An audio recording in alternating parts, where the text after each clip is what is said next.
Welcome back to the Training Babble podcast. I'm your host, Dave Schell, and today I have the pleasure of being joined by Joel Filial. Joel is a world-class triathlon coach that's coached athletes at the very top, from Olympians to world champions. You've been at the top of British Triathlon and Triathlon Canada, as well as other places. And you are also the host of the Real Coaching podcast, which, much to my pleasure, I guess, has been reintroduced after I think it's a 3 or 4 year hiatus. And so all of a sudden it came back on, and I was so excited because it was always one of my favorite podcasts. Before we get into that, can you just introduce yourself a little bit more? And my audience is primarily probably mountain bikers and gravel cyclists, and so they may not be super familiar with you. Yeah. Well, thanks for having me, Dave. We met some years ago when you were doing the Training Peaks University here in Glasgow, where I'm based now. Which was part of my journey into thinking about sharing my experiences as well. I think I was working with the Italians then at the time, but yeah, so I grew up in Canada. I was doing triathlon from a young age. I was raced Kids of Steel, so basically junior triathlon since the age 11. And I was lucky enough, just after Simon Whitfield won the first gold medal in triathlon, to be invited out to Victoria, British Columbia, to take an apprenticeship in coaching. So that was in 2001, the next year after he won. And well, one thing led to another, and I was coaching Simon eventually. It took a while, but then we worked together till Beijing, and then I needed a change of life, came over to the UK, and have worked over here in Europe on and off with a stint in Australia. And throughout all that time, I've been interested in also developing my own squad and personal coaching, both from age groups and elites, and I've continued that thread through today. And I think sharing stuff through the podcast and now a bit more long form writing, I find really valuable. And sometimes I need the motivation to put it out there, but I always find I get a lot back and have to clarify my thoughts. So I appreciate the support to keep it going. Yeah, I was going to ask what the motivation. So you're on Substack now, and from my understanding, it sounds like you're doing the long form content first, and then turning that into the podcast. And so, what after the hiatus? Because I think 2021 was the last time you published a podcast. So, what was it that you're like, okay, I need to start doing this again? Well, definitely between 2021 and 2023. So I was living in Australia. I was doing a different role, and it wasn't the easiest time. A lot of my energy was going into that role and the issues that were going on then. And it's something I've always sort of struggled with, in a sense of how much should I be sharing, how much bandwidth. I mean, I suppose it's the same with everyone, right? Bandwidth for sharing information, even though I've always really enjoyed it. But so then when I left Australia and I came back to the UK, I have found myself with more time and energy and space. It took a while to recharge from that experience, to be honest. But yeah, so I started it up last year, took with mostly interviews and interesting people I wanted to talk to, some former athletes or people that I worked with in the past. Took a break over the summer, and now I'm back. And I suppose it's an interesting one because so much of my niche, I suppose, has been elite performance. And as much as I would like to, there's a certain amount of like, how much do you share that goes out there, but I think that sort of horse has bolted. Everyone, the information is free. Athletes share sessions they're doing. I always sort of admired, in a sense, how Jan Frodeno and Dan Lorang were able to keep a lot of their process under wraps. But I've never really felt that, and I get so much back sharing in any case. So I think it's mainly the having more bandwidth in my life to be able to then put stuff out in the community. And there's always I'm sure, like you think, there's a selfish angle too, that it helps me clarify thoughts, and I've got more bandwidth for this now. Yeah, I was going to say that. Like, I think that's, I'm not creating anywhere on the level that you are, but I think there is a lot of value in that, is just being able to like put your thoughts on paper and like really work through the ways you think about things. And then going back to your point about sharing too much or keeping things secret, I always found it as interesting. So I used to work with Joe Frill and we'd travel a lot and stuff. And it's like, so you can put so much in 300 pages or 400 pages, but there's always nuance and there's always context that you're just never going to be able to put it all out there and account for every case. So yeah, I think there's a lot of value in that. And then the danger comes, and maybe this kind of segues into what we're going to talk about today, is people taking things at face value and seeing something on Strava or on Instagram. And it's like, oh, okay, this is the interval. I need to do nothing but this for the next 6 weeks, and not knowing like, oh, well, they did this after 3 years of this, you know? So yeah, I told you offline that the motivation for me reaching out was I was driving, listening to your podcast early in the morning, and you were just talking about a lot of things that I've been thinking about recently. And I work primarily with age group athletes and amateurs, but there's always this urge to do more, to go harder, to do more volume, to not take a rest and stuff. And so you were talking about your world-class athletes and some of the things you see as far as predictors of performance or success. And they're essentially the same. And for me, I think what's really interesting is that I'm, you know, again, coaching amateurs that have a full-time job and can't dedicate their life to training, and can't, like, they're trying to burn the candle at both ends, squeeze in as much training as they can, as much as intensity. And even with these people that have dedicated their life to their sport, you're still preaching the same things. And so I guess let's start with, I can't remember the order that your blogs came out in, but let's talk about like first periodization and how you look at that for your athletes. Yeah, it's, you know, you think it's such a fundamental thing, and yet in my travels around the world, I've found it's actually something that seems to be missing in a lot of places. In that how we organize our season and how we either create space or time to do the basic kind of work, which yes. I feel, you know, with the advent of more and more sharing, more and more information out there, I feel that there's a positive and a negative to that. As you said, the positive is, well, we have access to more, best practice of what different athletes are doing in different sports and studies and information, what people share. And the negative side of things is everyone always seems to be doing something better than you are, your athletes. Better in the sense that it could be amazing sessions or just at different times of the year. And so this has been a big focus of mine as well, when I think of my own coaching and I observe and try to learn from what others are doing. And this period in the off season, what are we doing in that period? And I feel like there's a trend or push to do more and more intensity during the off season. And on a surface level, there's a case to be made for the particularly perhaps in lower volume athletes, but even in higher volume athletes, we know that the stimulus or the response might be stronger from higher intensity in the short term. But kind of my experience in the zooming out, which I try to do, I think, is athletes are often in the moment, and it's very easy to get sucked into what's happening tomorrow, what's happening this week. But how do we sort of zoom out and find some wisdom in a multi-year kind of approach and an idea. And I think this is where this kind of intensification approach I've sort of seen globally becomes problematic, because I think the sustainability to do that in any sort of longer term then is the challenge. And my argument, I suppose, is that it's not sustainable to have too much doses of intensity, too much spread out through the year. So, I mean, again, we know that sort of a basic periodization. What does that mean? It's how we plan our training, what we do when, and maybe, you could argue about the order you do things. There was a trend a few years ago, reverse periodization, starting with higher intensity and going to more specific. But regardless, what I see mostly is almost very little periodization, meaning that, we enter into training, we're, from the off season, we're working hard. and we just try to keep it going. The same type of intervals the whole year. Maybe there's a small progression, very little variation throughout the year.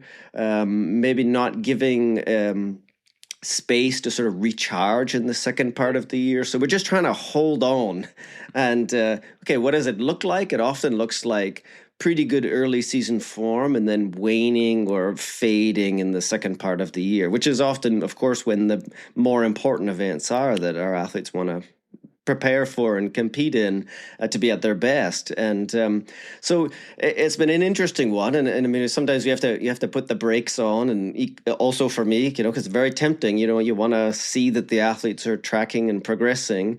And there's sometimes the feeling, I'm sure every coach gets this, where, well, the training you're giving at the beginning, that's a little boring, maybe. It's a little basic, and yet this is the fundamental stuff actually that we have to do to manage that sort of big picture stress and adaptation. So I've often thought, particularly for the short distance season that I've sort of focused on, but I think it applies to, if anything, even more to kind of Northern Hemisphere based middle distance and long distance athletes who typically start racing later than often the short distance people. But what we do between December and April, say, is so important to set up the season, to have as consistent a foundation as we can, to do as much work as we can. I mean, it's accumulating time, hours, miles.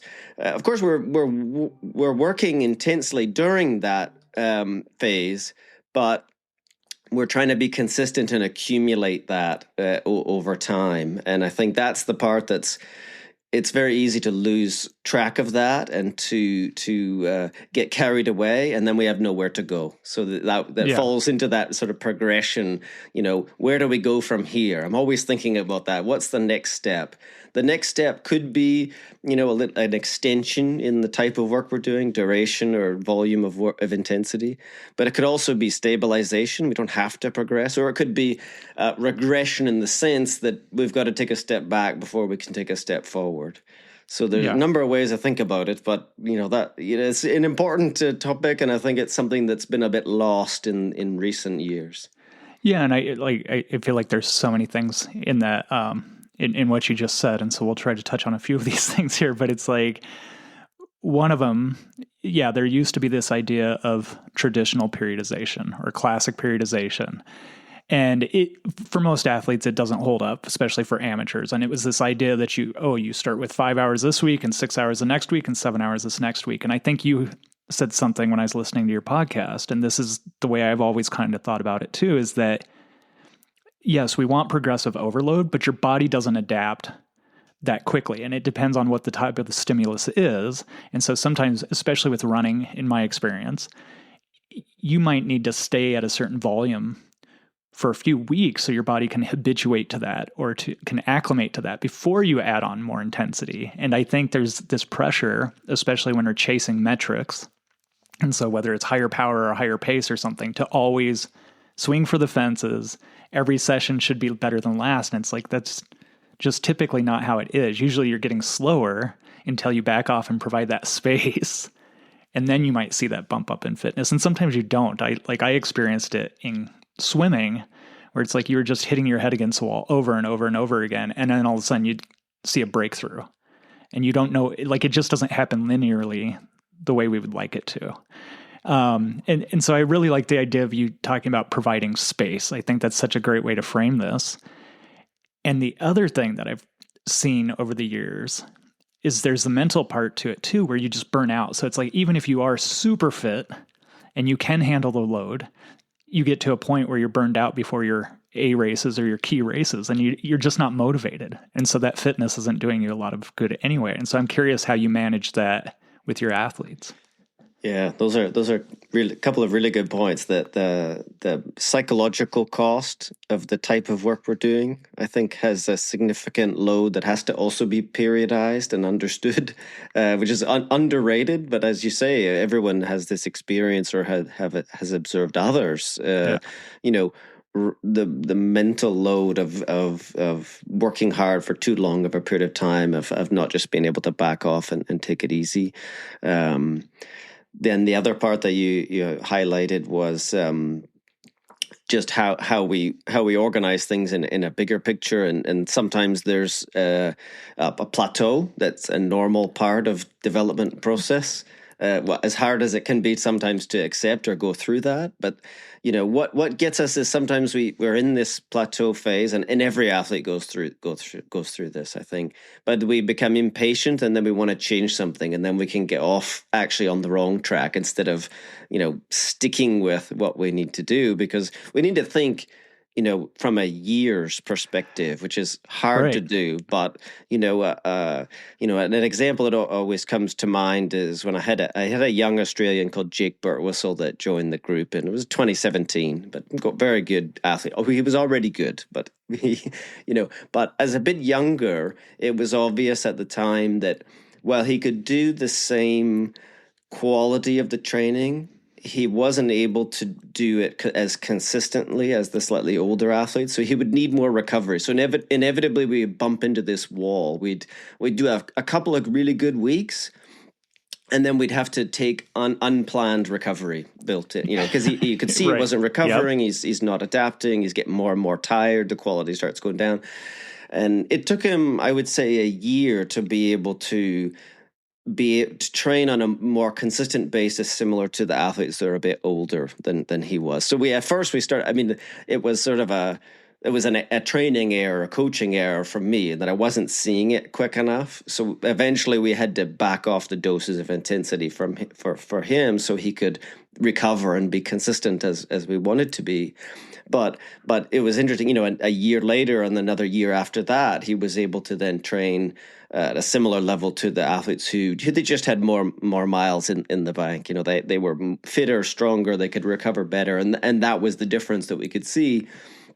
But it's often in the moment. It's I can recall even with Jake, of course he's keen. He wants to do what the others are doing. He wants to do the same sessions. It's very easy to get into the trap of, if I want to perform like my friend is, I need to do what they're doing. When Right. actually you need to do what you need to do, because they may be in a different place than you, or they might have different physiology or different background. And it's very easy to fall into that trap of what, again, this kind of on the global scale, what others are doing can be interesting, but may not be totally relevant to you. So I suppose it's, how do I deal with these questions? This is the infinite game of coaching, where there's never any finish line. It's always having to remind myself not to fall into the same cycles, or to try to help the athlete avoid those cycles that, Right. well, everyone's an N of one in a sense, but we have to be good at pattern recognition. Okay, we see these set of circumstances. What could we fall into here, or how does it look like it's going? Are we inching towards a little too fast each week, or maybe we need to be patient to take a step back and just let this absorb? But I think the insight that I've tried to continue to find is that it takes so much longer than we think. There's just no shortcuts here, and we've got to be thinking, multi-year from an athlete development point of view. Yeah, and there are two things there that I think, again, really resonate with me. And it's like, one, and I think you agree with this, is I haven't been coaching as long as you, but in my experience of coaching, I think the biggest secret to success is consistency. And so I feel like as coaches, our job is, how do we facilitate consistency? And so it's holding athletes back and, protecting them from themselves. And you kind of mentioned a little bit earlier about athletes have kind of a tunnel vision. And so they see in the moment, and every moment off the bike or every moment they're not training is lost time. And we're seeing it more in this big grand scale. And it's like, it's a drop in the bucket. The other thing you talk about that I really like is long-term athlete development. And I feel like that's something that's been lost over the last 5+ years, because these apps come out that it's to entertain athletes. It's to help them see a bump in their quote unquote FTP as soon as possible, and so everybody wants results yesterday. And so again, so much of our job is just helping them to see the big picture, helping them be consistent, and thinking about how do you get as fast as you can this year? How do you get as fast as you can every year? year after year. And so do you coach amateur athletes as well? A few, yeah. I mean, most of my business is in the high performance space, but absolutely, I have a few. So I'm, in a sense, not as experienced as some coaches like yourself in this space, but yeah, have been. And the unique challenges that we find when we have less recovery time, more trying to fit stuff in a smaller window. But I think equally, then it's easier in a sense to fall into the trap of more intensity than the ready to handle, because we're trying to use a smaller window of training, but the very similar challenges though to the big picture. Absolutely. Yeah, and that's what I was curious about. If since you have experience on both sides, what are the similarities and what are the differences there? Well, people are people. Discovered again this globally. We even in different countries, different cultures, there's a similar theme that comes up, and I suppose the patience to do the consistent training is a part of it. And I think you rightly point out. I mean, this is where I think the job of the coach comes into play most effectively. Is often we're trying to slow the athletes down or give them confidence to do a bit less. And Yes.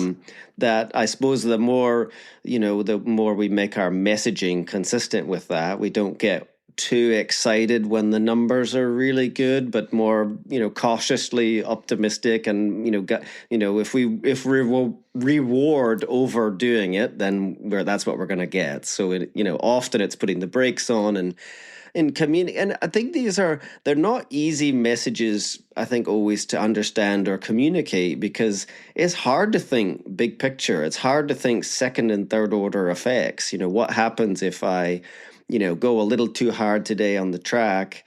Now tomorrow I'm sinking to the bottom of the pool because I've got no energy, and my my legs are can't hold the body position. It's not always easy to connect that, and even very experienced athletes, I find, we're still having the same messaging and the same reinforcement and the same type of model. At least my coaching and how I think about things is, let's not do today what's going to impact what we plan to do tomorrow. Meaning, if we overdo it today, now we have to change the plan for tomorrow. Try to avoid that when at all possible. Now, there's always going to be cases where that's the case, for different reasons. I think we try as coaches to predict what the athletes are able to do in training and recover from, and that's when we put the schedules together and the planning. We're making our best guess based on our experience and what they should be able to do and accomplish this week. So I'm not big on setting these mega training challenges that because I think just triathlon and multisport and endurance sport is hard enough anyway. So I want to try to get really good at predicting what they can do successfully, so they feel like I have gone through the week, it's all green, beautiful. Yeah. But these challenges are the same for the elites and the top performers. And if anything, I mean, that challenge, when you have more time in the day, of course, we fill it with more training time. Right. But the recovery, the psychology, all of these things are still pretty similar. The athletes want to get better. They want to see evidence that they're improving. They want to feel confident in what they're doing. They are aware and they see what others are doing. You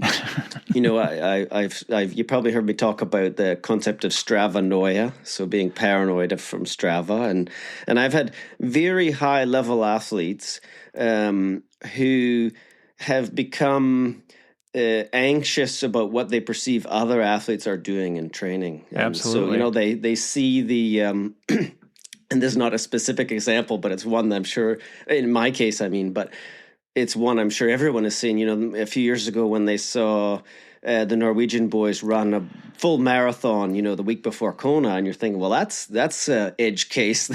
I'm not sure I wanted everyone to be doing that. That's probably not appropriate for most people. May not even be sustainable for them. But that's the other challenge, I think, is sometimes, it's very easy to point out. So a certain athlete has done this training and then they've gone on to be successful. But even zoom out from that, how long a career can some athletes have? if, what sort of working today might not work tomorrow. It may be the wrong lesson actually there is that we just don't know what other factors are going on behind the scenes. We don't know the sustainability. I mean, the athlete, athletes could be, everything. Just for keep on the Norwegian example, everything was going great for Gustav Iden a couple of years ago, and then he had a year where it was a really difficult year.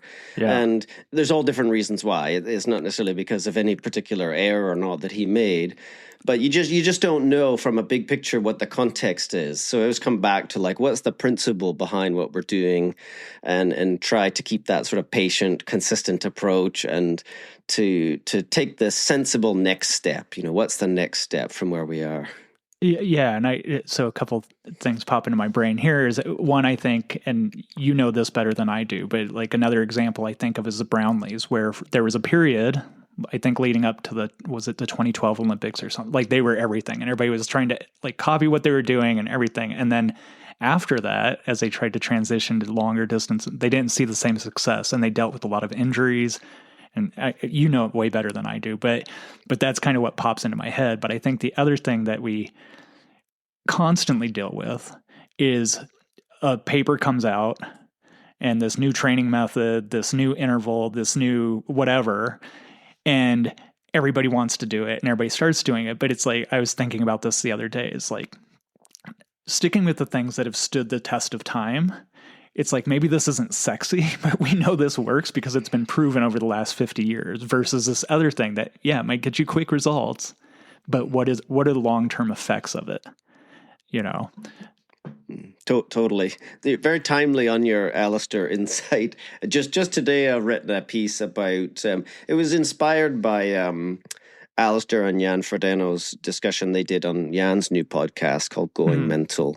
And I have spent some time in Leeds and with Alistair and Johnny, and but I reflected on just what you were referring to there. They were certainly, I might say, burning the candle at both ends for a while there, and they performed very well, and obviously, amazing performances, both of them, and yet we don't really know if the difficulty coming into the later parts of their career is connected to that. We can make some assumptions. That might be my case that I might make. Others might make the case that, well, if they hadn't done the training the way that they did, maybe they would never have achieved the levels that they did.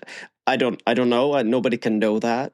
But I always think, well, if again zoom out, what can we learn that we can apply to other athletes who are not the N is one or two of them, and that's where I start to think this sustainability is a pretty important concept. It's connected to consistency.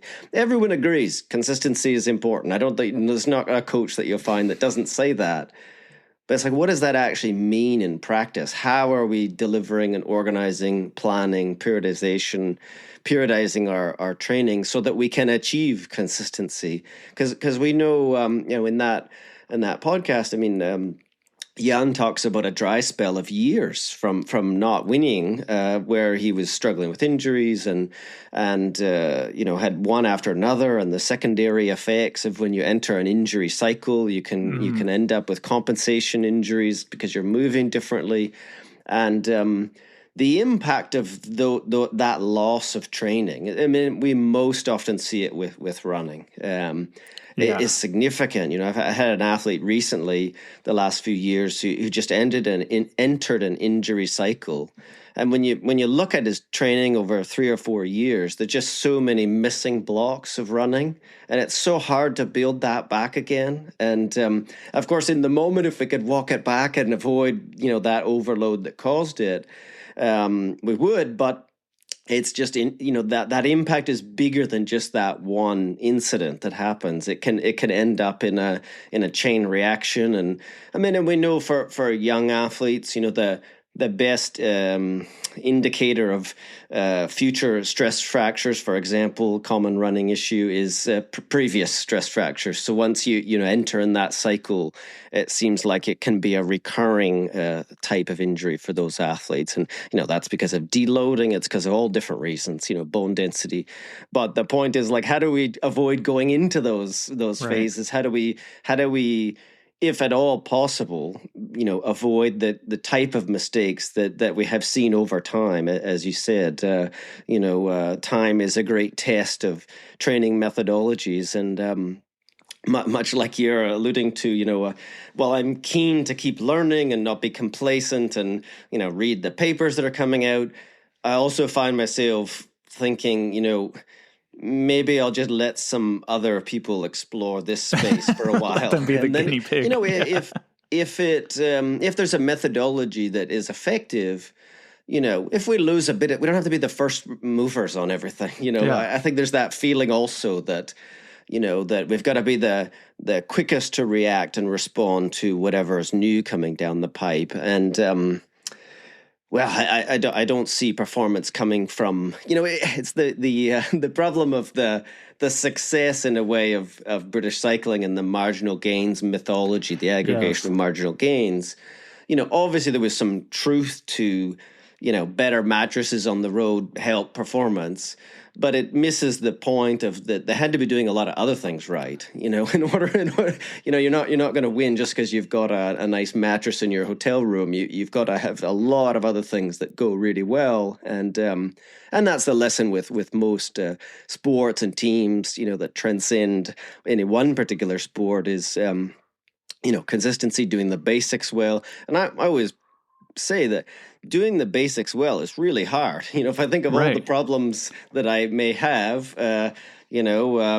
there's always somebody that's dealing with a niggle or an issue that's going to impact their consistency, that just stopping them from doing what they want to be able to do.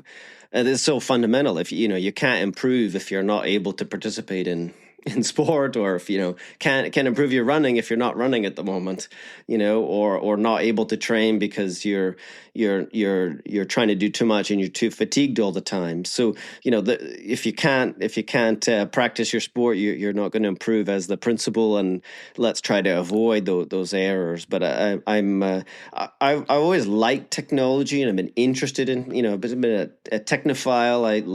I've always been interested in that. But probably as I've got a bit older, I've tried to have a little wisdom about some of the toys and things, and that there's usually a cost to investigating a new road, and we've only got so much time and attention as well to spend on learning new things. That a few years ago, there was some swim paddles, and I met a guy that had these swim paddles that had an accelerometer on them, and you'd get your athlete to swim in them, and they produced nice graphs of how the athlete's hands were tracking and how their body was moving. Acceleration and deceleration cycles, really interesting, and invested in time and money and energy. And for the life of me, I couldn't figure out really what I was going to do with them, though, because we had all these beautiful graphs and things. But I found myself, first of all, having expended a lot of time and energy in this space, but unable to translate it to meaningful differences to performance. So, which is sometimes the challenge with the quantification of everything is, well, what are we doing with all this stuff? With all this information, it's not always easy to translate it into better performance or better decision making at the more fundamental level. I would love for tools to be better than they are, but I think we sometimes put a lot more faith than is warranted in some of the tech that we don't. The wearable space has exploded. It's fantastic in some ways, but the unintended consequences of those must be considered. Whether the algorithms, the black box algorithms that tell us. We sort of laugh at when the Garmin watch tells us, tells our athletes that they need 48 hours recovery after the session, and obviously they're not going to take 48 hours, and and we kind of laugh at that kind of, well, how good is that? But then when somebody's Oura Ring or Whoop says that they're not recovered, okay, is that a more weighty piece of information, or should we apply it's not as obviously wrong, but I think we have to apply a certain amount of skepticism to what is not open source that we can't scrutinize. Absolutely. A lot of it, and it also has the potential in those cases to introduce kind of I don't know, a doubt to this, situation, where that's exactly what I was thinking. Exactly. yeah, like plants a mental my seed. Whoop band says that I'm not recovering. What do you think? It's like, well, how do you feel? Right. I feel okay. Or I'm sick and my Whoop confirms that I'm sick. It's like, well, okay, that wasn't new information, but I suppose it adds, in that case, it adds to the we should take it easy phase that we would otherwise do. But yes, it's so easy to, and the swim paddle example, I suppose, was, again, a really cool piece of technology. But at least for me, I wasn't able to figure out how to use it in a way that was different to what I was doing. Like maybe if another coach might have a biomechanist that was on pool deck and totally dedicated to figuring out this piece of technology. But me, in my context, even though, I often say and think this, got real skin in the game here with these elite athletes. If they win, it helps me. Yeah, and yeah. literally, we make money off of them winning. That's the business model in the elite space is that, if an athlete wins, then I share in that as a coach of them. So if there are things that will help, I'm all for it, So Yeah. it's not a matter of that. It's, it's a matter of a lot of the times, we've got to have a good BS detector about, okay, this really great marketing and sales here. Let's see, maybe look under the hood or say, I've got enough on my plate now. I don't need to do it anymore. And, the message I often try to share with other coaches and athletes is, despite what we might believe in the mythology of high performance, you don't actually need a lot of that stuff. Like it's not that it can't help, but it's not always necessary either. And, and that's a piece that I think we have a mythology about higher performance. For example, I was speaking with a colleague who just started to work with a F1 team earlier this year with a driver. Interesting space. I won't say what capacity. But this colleague was remarking, it's obviously the performance space of the drivers especially, and he was remarking, in his opinion, how much performance was left on the table for those guys that they hadn't ever explored, just in physical fitness or heat training or altitude or you name it, nutrition, that in his opinion was relatively untapped. And yet we think of F1 as the pinnacle of everything, pinnacle of performance. And obviously the car is doing a lot of the work. But, from a point of view of the drivers and their performance, he was remarking, they haven't even done a lot. There's so much things we could do because they're just not investigated it. And yet we sort of assume that that's happening. And there's a lot of that mythology around performance. And, another example that just comes to mind is, the way that Red Bull positions themselves in the performance space across sports. And you think, wow, they must be so good in every area. And I've had a few athletes that have been Red Bull athletes and have had different kinds of exposure to the Performance Center in Austria or otherwise. And I would say Red Bull is really good at marketing and really good at marketing themselves in the performance space. And the experience of the athletes themselves will be kind of different. It's not a panacea that people might assume from the outside. They definitely can help in some cases. If an athlete's injured or whatever, they go to Austria, they get really good support. But boy, they're good at telling the story of it, though, right? Right. It's great for the gram. And that also, I suppose, to be fair, that is a big part of performance. I mean, we can say that, how much of the success of sort of the Norwegian method is about their ability to tell their story about what they're doing. And whether or not it's terribly unique is something else. You might argue that it's not particularly unique in high performance, but Right. their storytelling is very good, and they're very good at communicating what they're doing. And maybe others just, well, either they're not, or they are not motivated to, or they have different reasons why. But yeah, I think that's again the mythology of high performance, and okay, how that applies to the common person.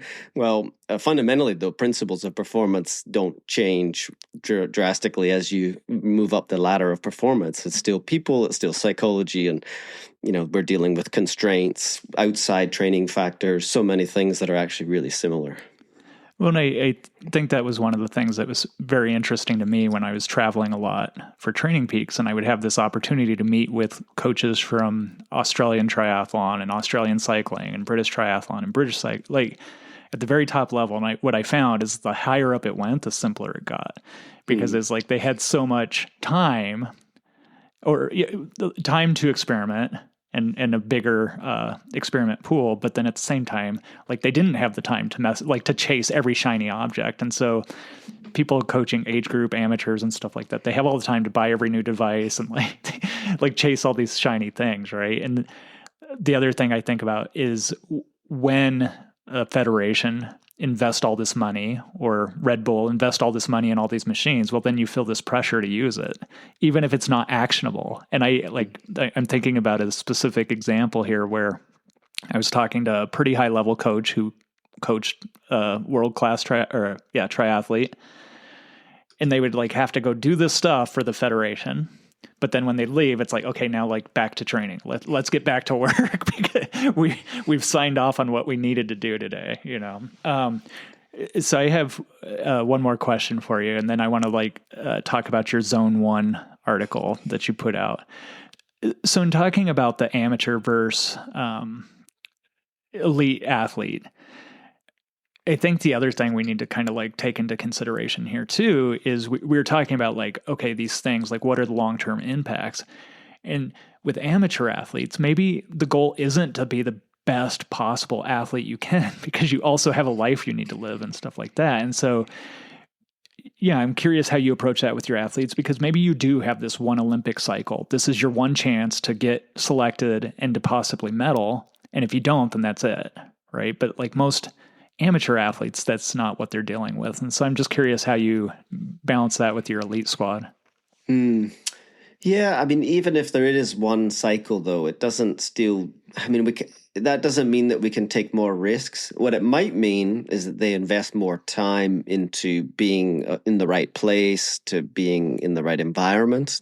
That's definitely can be done. But we can't, I don't think we push them harder or take more risks, though, because again, the same type of problems that are going to happen. I think this is the trap that we fall into, and I see this also with new pros, so amateurs that have become professionals. Maybe it means they change their working life and they've got a bit more time. It's a really vulnerable moment that they can bury themselves in training that they couldn't do, they didn't have time to before, and can have problems. They stall out because they're not yet ready to train to win or train to compete in that long-term athlete development model. There's training to train, so building capacity to train. So I think the timelines still have to be long-term. I think the environment is perhaps different, and to make the investment, to make the risk, if you like, that's often what a lot of the athletes in the Olympic space really are doing. Is they've if they think of themselves as a small business, they've got to invest in themselves, prepared to take a loss until they can make a gain, sort of financially or performance-wise, because the reality for many of those athletes is they need to open the door to more funding and support and sponsorship through their performance. But actually getting through that door is a pretty high bar already. So in this, from a development point of view, it doesn't change anything, but that is a stress and a reality that is there for them that maybe the average age grouper doesn't. But you raise a really good point about performance and health, though, and I think this is sort of also an emerging topic, and I'm not sure we're going to land on this completely, but the idea that the fueling space has evolved so much. Yes, And I exactly. have noticed, and it's interesting if you have been, but everyone that's been around a little while for a few of these sort of cycles of things that come around again, if you have a memory longer than about 15 years, you know that we did perform very well. Athletes did amazing things before they were having 120 grams of carbs per hour. So, and I'm not sure that the messaging is refined enough to the average person that, if you're doing shorter volume sessions in that, you may not need to be having a huge amount of sport fuel all the time. And again, I don't know where this is going to land exactly, but like Lionel Sanders had this video where he talks about being losing his insulin sensitivity, and Right. when I don't, I'm not a doctor. I don't, that's not my role.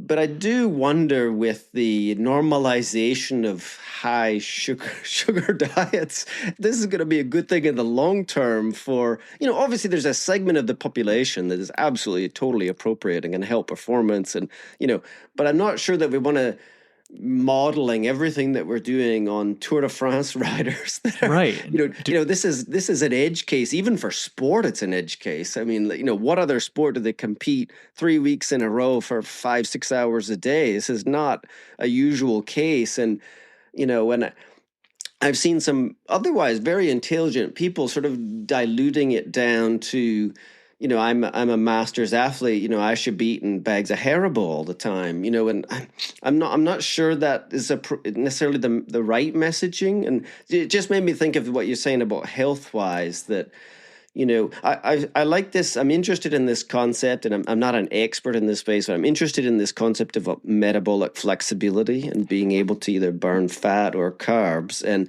I have observed some athletes who I believe are losing metabolic flexibility, meaning they can't Absolutely. train. Yep. Like they can't do like a 1 or 2 hour ride without eating carbohydrate food. And that this strikes me as a relatively new development. And Well, I it's don't think funny. it's a healthy development. I think there's something there that we ought to be thinking about for the long-term health of people participating in sport. No, and it's funny because I'm guessing you're bringing this up because there was just a new review that came out that looked at like 500 studies and stuff like that. And exactly, and that's but now it goes the other way. And I do think they added a little bit of nuance, like, but fuel during workouts, right? And I think about, yeah, like for the longest time we were performing on 30 to 60 grams per hour, and water was okay at the same time too. And it's funny because I've tried to find an article or podcast that Oscar Eukendrup did where he talked about metabolic flexibility. And for the life of me, I can't find it, but it stuck with me. It's like some days fuel, like doing intense long stuff, take more carbs. Other days doing like shorter, easy stuff, do water. Like teach your body to use both. And that's what I wonder about too, is that if you're always pumping in hundreds of grams of carbs, are you teaching your body not to be able to burn that fat? But is the answer to like go keto? I don't think that's the answer either. And I almost was going to think about titling this podcast "Everything in Moderation" because it's like we see these swings back and forth, but like nobody seems to land in the middle. Yeah, no, it's interesting. It's evolving. You're probably aware there's a fellow called Marco Altini that runs the HRV for Training app, and he's Right. also an ultra runner. And he publishes some really interesting stuff about his own nutrition and performance, and fat burning and carb burning. And he's had a recent piece where he has been talking about periodized nutrition as being something that he feels has benefited him, particularly in the ultra space, where you ideally, I think you want a well-developed fat burning metabolism so that you're not just relying on carb fuel. And even if the carb fuel has got a lot better and it's more palatable, etc., it strikes me as still good to have a general metabolic flexibility in that sense. But it's an emerging space. But I suppose it's an example of topics that can get promoted from sort of the really elite side of the sport that maybe, in the same way don't filter down to everyone. And happy to be wrong on this, if but as you say, the recent study from Noakes and his team is interesting. I'm always a bit skeptical when these discussions feel a bit tribal, so I start to think, Yep. surely we can have, I don't know, disagree. Either it's not disagreements even, but willing to look at all the evidence and also in practice, what do we see? And I think it feels a bit tribal, this one, and I'm not really sure why. I suppose the nutrition space has always been that. To be fair, with paleo or you name it before. But it is interesting. Like, to me, it's an example of, well, it's not, don't always do what the elites are doing. Maybe your context isn't the same. Maybe there are different reasons why if you're not riding 5 hours a day every day, maybe, or if you don't have a nutrition sponsor giving you all the sports products, we could have some real food too that's equally effective and maybe and I know a lot of athletes, for example, they make their own sports drink with fructose and maltodextrin. So but the bigger angle though is like, what are elites doing and how does it apply to us? And that's the same conversation that I try to translate between my cohorts of people that I'm trying to help. Yeah. So this is kind of still in line with the talking about having all these devices and everything. And so I'm curious, and so this will pair well with talking about the Zone 1 article.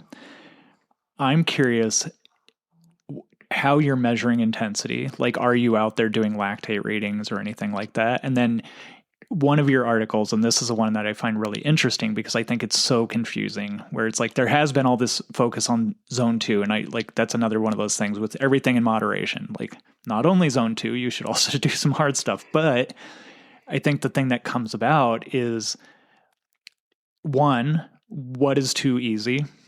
And two, like, if you only have 8 hours a week to train, like, is intensity a replacement for volume? And I don't think it is, but like, I think that's where people's heads go because we're chasing TSS. Well, if I only have 6 hours, then everything has to be at 90% so I can accumulate as much TSS as possible. And so, first question, how are you measuring intensity with your athletes?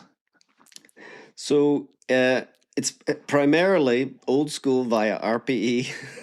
Yes, I love it. Do give the athletes guidelines. So, for example, recently when I had some new athletes join the squad in Girona, and I did send them the same template, the same table that I put in this Substack article that translated between zones. So why do we do that in a group context? Because inevitably there are different things going on when you're training in a group sometimes than when you're training individually, especially on the bike. We can't necessarily, or it's not necessarily ideal to follow all the same training zones. They'll all be different, but we're doing a group session. So it's got to be thinking about what is the overall goal, might give them ranges, but also RPE, and they start to learn that methodology over time. But I think ultimately, RPE is still the ultimate metric in that it takes into account everything. Your mood, your energy, soreness, everything is sort of related to that. And it does take some training, I think, though. I think some calibration is useful, but it's primarily that. So, also underpinning that sits side by side is old-fashioned sort of pace zones. So with running, I started to think about this from Jack Daniels' V dot tables, in a sense that if your racing speed is X, then you're going to have sort of these zones that are based on that, or you're going to have paces based on that, pace ranges. And while I'm not referencing that book or table often, but it is kind of based on that of what have you demonstrated objectively before in your performance? And then let's work back to, okay, well, how might we divide the training zones by pace or by power? I think it's the same kind of concept. But I suppose where I could differentiate it is it's different from my goal is X, therefore I'm working backwards from my goal. I'm starting from where are we now? What have we demonstrated objectively in the past?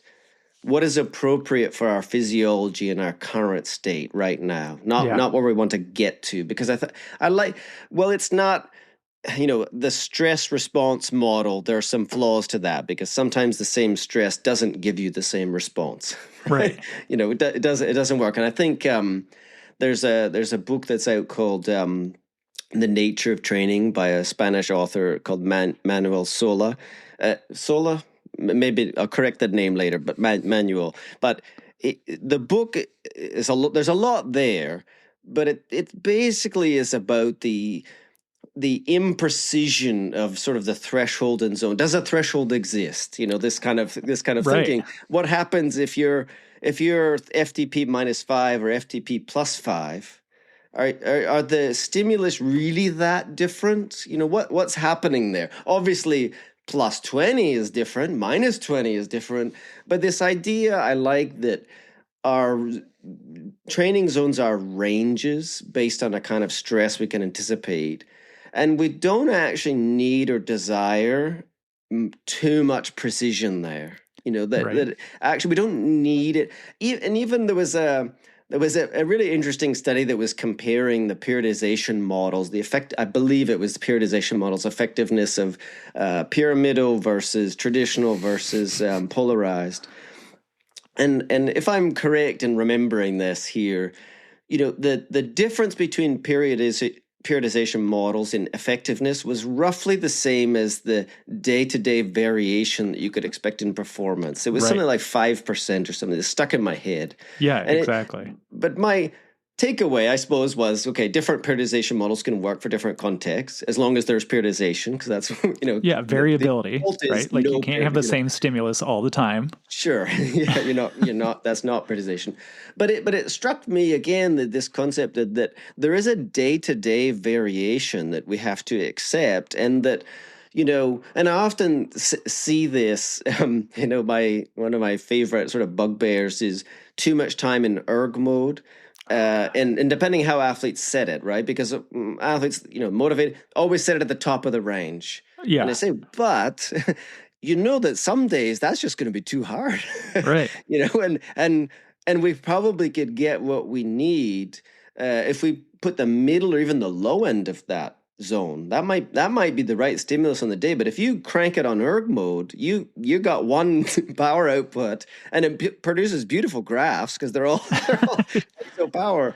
But on the other hand, I've seen athletes cook themselves doing that, where they're not allowing themselves either to build into the training, which is often a strategy that we use with high load athletes, is they got to start a little slower, warm the body up, build. Yeah. Some days they're going to get to 8 out of 10. Some days 6 or 7 is going to be enough. And that's okay. That's okay. Because on balance, the errors we're going to make are going to be going too hard, not generally too easy, in my opinion. Like if I think of my context I'm working, where we run into problems is the little bit too hard, the one rep too many, the not listening to our body, that we want to achieve the top level of performance on the day, but we're really ignoring the signs that we had enough. So like one of the key attributes I like to try to develop or encourage is for athletes to be able to say when they've had enough. This to me, nothing makes me happier than that, is we're on the track or something, and an athlete says, I think that's good for me. Yeah. Beautiful. If could just bottle that and give that to everyone, because it's a hard thing to do, because you've got to control the ego there. You've got to understand that more isn't always better, and that faster in training doesn't always translate to faster in performance. In fact, probably, again, if I zoom out in the big picture problems, too fast in training is a systematic problem that's probably going to lead to underperformance come competition time. Despite it doesn't always intuitively make sense, but if we zoom out in the role of the coach, put the coach hat on, it's pretty common is that we see athletes that underperform in races compared to what we expected.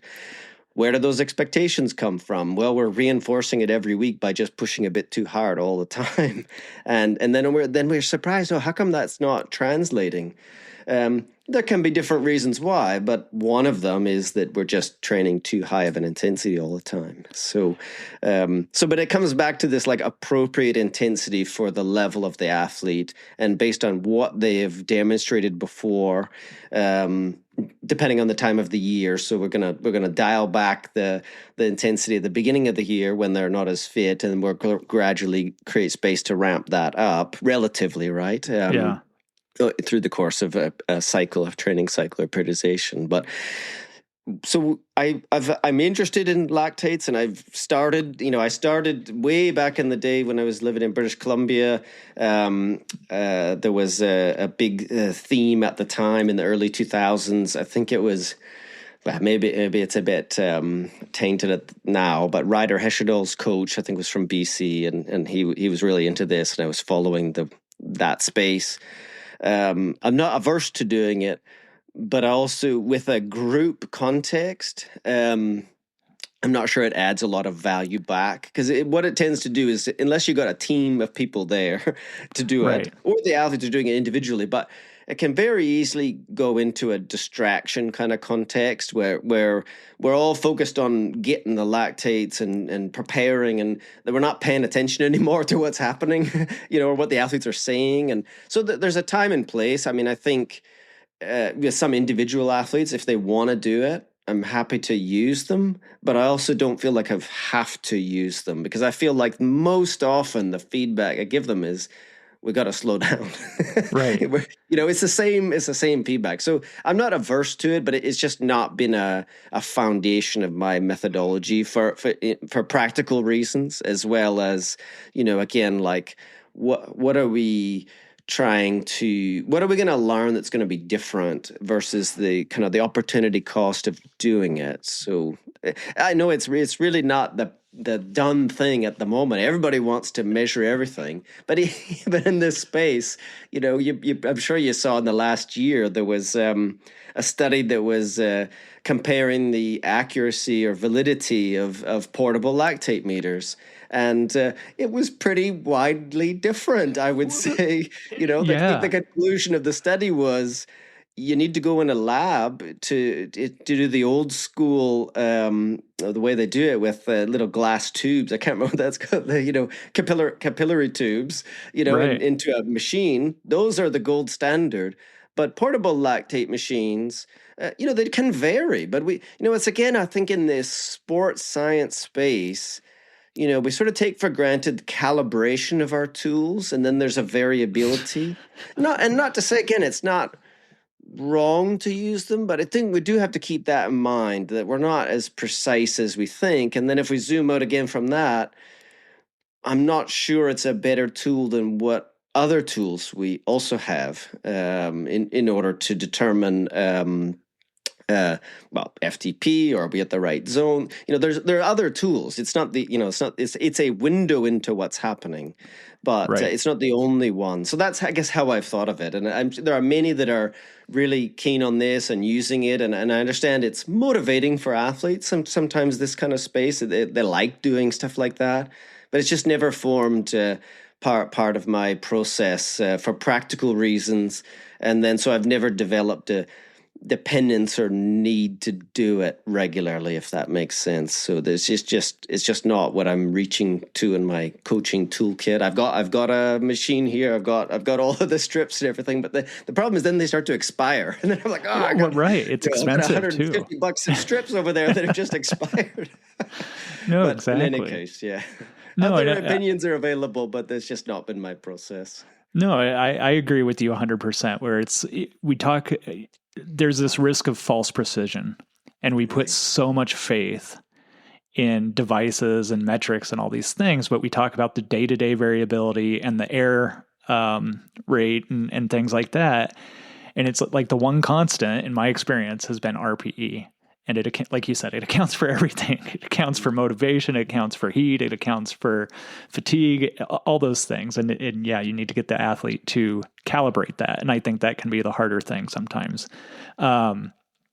So with that, when you're talking about zone 2 or zone 1, like people doing it too hard, what are some of the subjective metrics that you're using. And I think just to go back real quick and talk about like people going too hard in training, there is this need to kind of like prove your or test your fitness. Like you're always wanting to like test your fitness and make sure you're getting faster. And I always say that training is a faith-based exercise. Like you just have to you have to assume that we're doing the right things, and if you're consistent, it's going to lead to progress eventually. But to test that all the time is where you run into that trap. And so what are those metrics that tell people they're doing their endurance work? I'm just going to call it endurance work so that we can get the zones like that their endurance work is too hard. Yeah, see, that's the sneaky one of this space, is that it may not feel too hard in the moment. In fact, it probably won't, unless you're really doing 5 hours in zone 2 on the bike. Probably by the end, that's a pretty steady ride there. Right. But it sneaks up on us that the doing the easy stuff a little bit too hard is the thing that's not showing up in that moment, but over weeks and months it might start to be, and then it starts to become a systematic problem. And I think that where I see it the most is probably in running with either an inability. Like I genuinely think there's something about people that just don't know how to or don't want to run slow enough. So they actually never train in zone 1. Like if their fitness is, they're just going too fast because they're looking at the GPS watch, and the GPS, they don't want to let it go below a certain point. Yes. And so there's like an ego part to that. And again, that's not going to show up in soreness. It's not going to show up in fatigue right away. But over a time, I've often when I've done an analysis of training, whether a new athlete or not, and you sort of zoom in on what some areas to improve could be, it's one that comes up surprisingly a lot, is like, why are we doing all of our long rides at basically Ironman pace, which is, I know you can do it, but we don't need to do that for every ride. Like that's going to be too much sometimes. Well, that goes a lot back of the time that's going to be too much. Yeah, it goes back to what you were saying, is that again, because we have zones and we have these metrics and we have power meters and we have computers, it's like we think, okay, if you have this range that's like this 30-watt range, then doing it right at the top of that range is going to be better than doing it in the middle of that range or at the bottom of that range. And so anyway, so yeah, how do you... So I'm usually comparing it to the objective metrics, to objective data. So paces, power, speeds, to what may have set or think that they should be, because it's not going to come from acutely, I was too tired. It's going to be, hey, I noticed you're running your runs at like 4 minutes a K pace. Why is that? Let's slow it down a little bit to make sure that we're going to get through this block.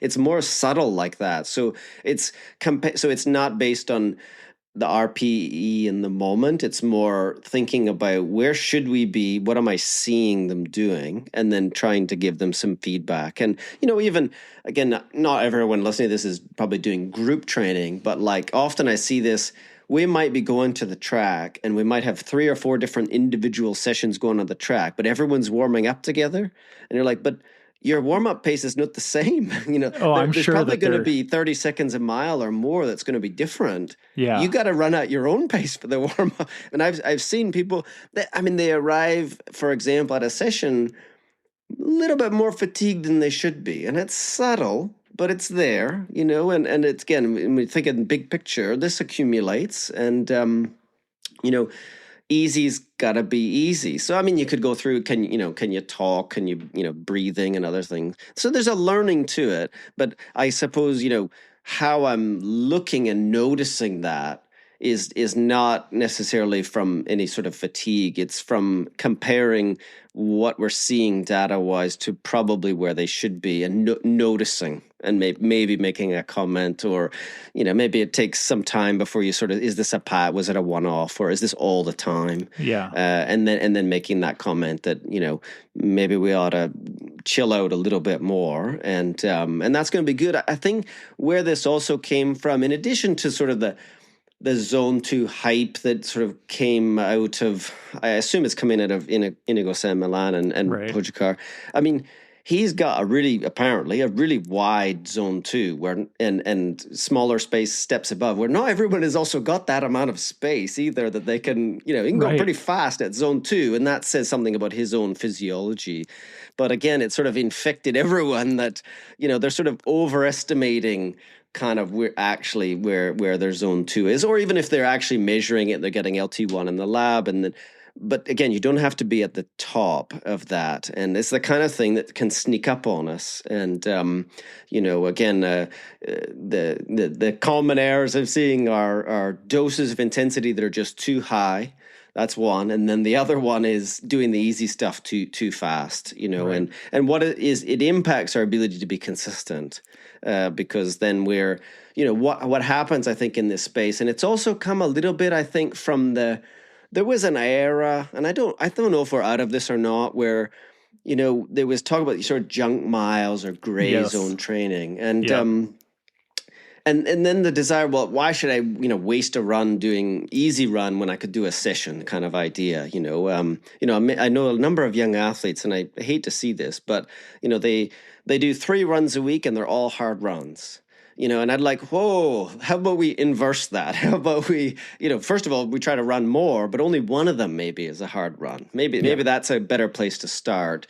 But yeah, so I think, so the idea that there is some junk training that we could do. And I suppose in a micro level, yes, there is some level that's too easy.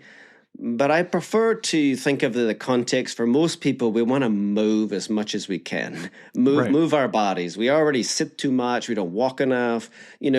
In that context, I don't think there's such thing as training that's too low of an intensity, provided we are moving, just getting out the door. I think frequency is such a powerful thing for many people. Like if you want to improve your running or swimming, especially, even if you go to the pool and you only swim like a K, that's so much better than not swimming. And you could say that's like a 20-minute swim for many people. That's nothing. It's barely worth driving to the pool and getting changed.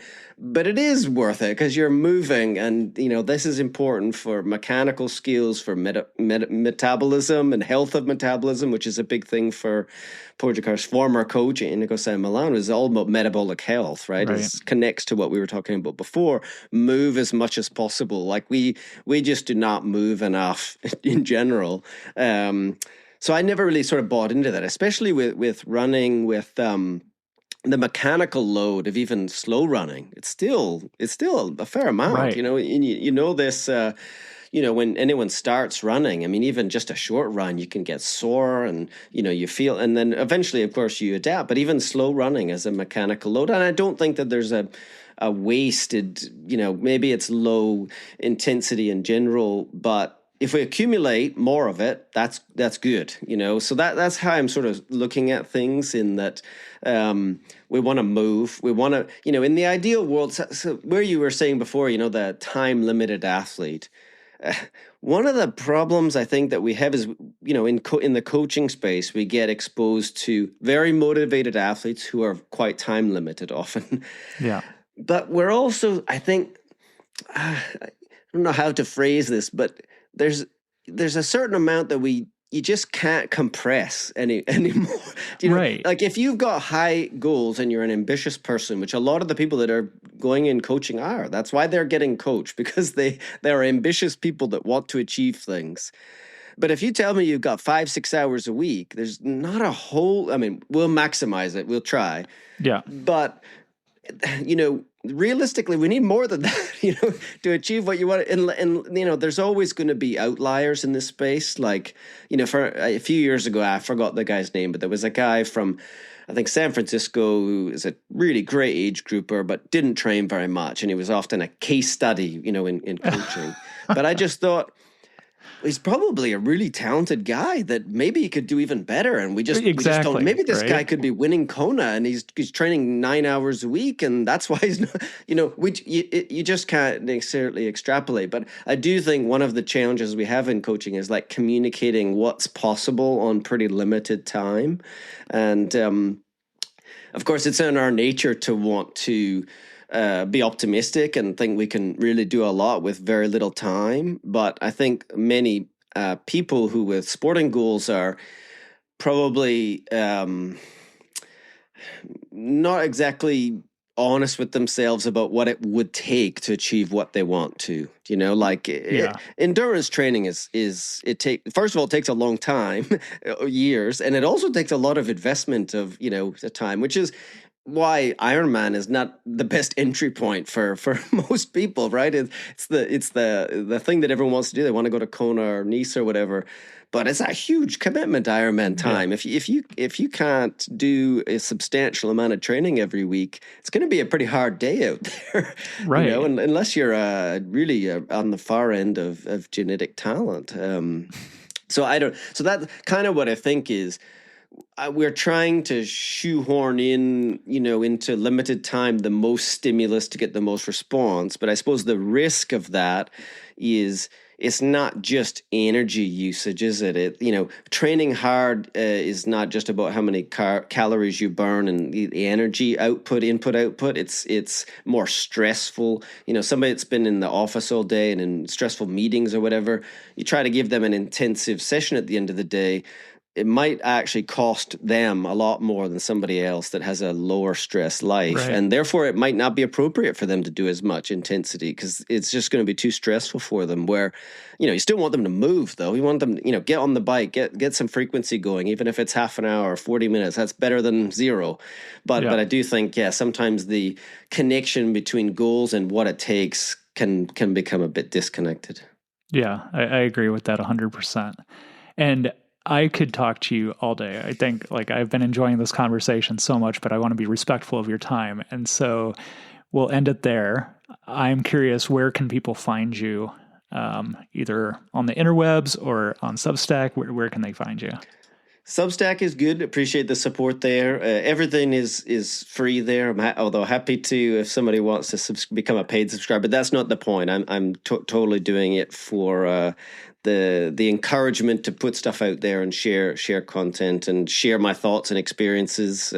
Happy to have people subscribe there, and as a companion piece, the podcast for everyone. Not everyone wants to read long form, though they're not too long. But trying to keep the podcast going. So any of that, it just encourages me to keep going, and appreciate the support from yourself and others, Dave. Awesome. Well, again, I've enjoyed this conversation so much, and I really could talk to you for hours. I think you're such an interesting person, and I really respect you. So thanks for taking the time. And I hope we get to do it again at some point. Been a great conversation. I've enjoyed it, Dave. Awesome. Take care.